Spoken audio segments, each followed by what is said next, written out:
Hey guys, still here at the Metro Station, back with a bag full of dirty clothes. Yeah, stinky clothes all through the FIFA World Cup. I've been running around the whole day trying to go to the stadiums, and yes, stinky sweat makes stinky clothes. But guess what? Here, if you're new in Qatar, you will notice that you have no coin laundromats. That's right, you don't pay per wash with the coin.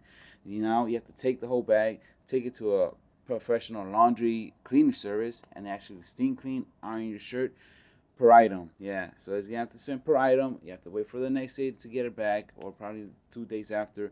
But it's gonna be so expensive. Luckily, as I've been running the metro stations, I've been visiting a couple of stores and actually found the one and only laundromat here in Qatar that we're gonna go visit today. Right?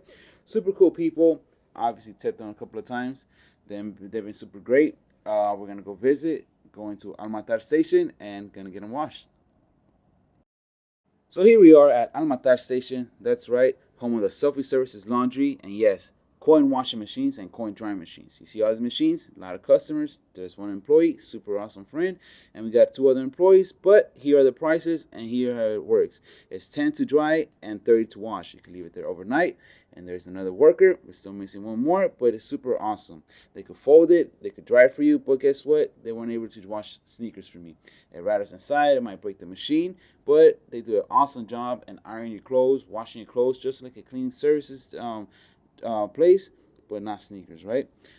So if you're new here in Qatar, you want to wash your clothes, you don't want to pay per item because it might get too expensive, bring in a whole bag full of clothes, get it washed, one drying machine, one washing machine, very cheap, and you'll be very happy. Hope this helps you guys. See